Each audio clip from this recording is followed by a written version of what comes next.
Assalamualaikum warahmatullahi wabarakatuh. Alhamdulillahirabbil alamin wa bihi nasta'in wa ala umuri dunya waddin. Wassalatu wassalamu ala asrofil anbiya wal mursalin sayyidina Muhammadin wa ala alihi wa sahbihi wa sallim wa barik ajmain amma ba'du. Pertama-tama yang saya hormati pengasuh Pondok Pesantren Al Muhibin Putri, yakni Kyai Haji Muhammad Idris Jamaluddin beserta ibunya Haja Muhimah Falasifah. Yang kedua, guru pengampu tafsir tematik yakni Bapak Ahmad Nidhomi. Yang ketiga, orang tua saya yang saya sangat cintai yang berada di rumah. Yang keempat, teman-teman saya yang sangat berbahagia. Perkenalkan, nama saya Azimatul Mufidah akan mempresentasikan tentang haramnya homer dan judi. Yakni pertama, masuk dalam makna global. Meminum homer dan berjudi adalah sesuatu hal yang membahayakan dan sangat berdosa.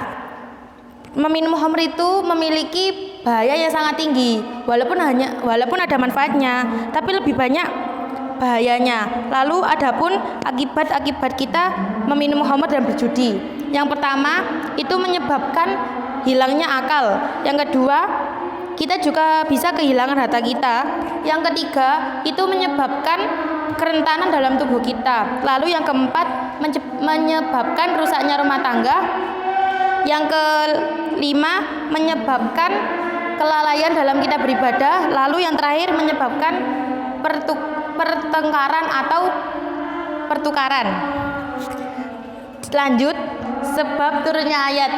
Yang pertama, menurut Umar bin Khattab, pada surat Al-Baqarah ayat 219 itu menjadi dasar kita untuk dilarang meminum khamr. Lanjut, yang kedua, dalam surat An-Nisa ayat 43 itu melarang bahwasanya kita tidak diperbolehkan untuk beribadah dalam keadaan mabuk. Lanjut, yang ketiga, pada surat Al-Maidah ayat 91 itu juga menjadi dasar kita dilarangnya meminum khamr. Yang keempat, dalam surat Al-An'am ayat 152 kita tidak diperbolehkan untuk mendekatkan harta anak yatim kecuali dengan cara yang baik. Lalu yang kelima, kita itu tidak boleh memakan hartanya anak yatim. Ya, kalau kita memakan hartanya anak yatim itu sama seperti kita makan api yang masih menyala di dalam perut kita. Lalu yang keenam, kita itu harus menjaga dan merawat anak yatim sebagaimana saudara kita sendiri.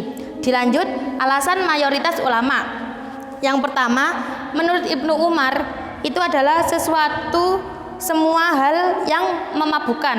Lalu yang kedua, menurut Abu Hurairah ialah sesuatu yang berasal dari pohon kurma ataupun pohon anggur. Dilanjut, yang ketiga, menurut Anas ada 5 hal. Yang pertama ada anggur, syair, gandum, kurma, dan jagung. Dilanjut, yang keempat, menurut Umar ialah anggur kering tapi lebih sedikit dan lebih banyak kurma yang kering. Yang kelima adalah sesuatu hal yang dapat menutup otak kita dan menyebabkan hilangnya akal kita. Lanjut ke tarjih.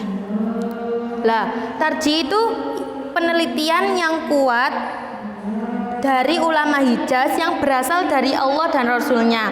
Itu meminum khamr dan judi itu adalah sesuatu hal yang tidak diperbolehkan, yang menyebabkan lemahnya sesuatu hal dan dapat membuat kita kehilangan akal. Dan itu ditegaskan bahwa tidak diperbolehkan untuk meminum khamr dan berjudi. Dilanjut, jenis perjudian. Jenis perjudian itu suatu permainan yang melibatkan 2 orang. Yang pertama menang dan yang kedua itu kalah. Lalu dengan menggunakan sarana seperti catur, seperti sarana dadu, yang kita hanya dapat keuntungan saja, cuma dapat uang ataupun cuma unsur keuntungan belaka, seperti kita bermain lotre ataupun kita adu nasib. Sekian dari saya, mohon maaf apabila ada salah kata. Sekian, assalamualaikum warahmatullahi wabarakatuh.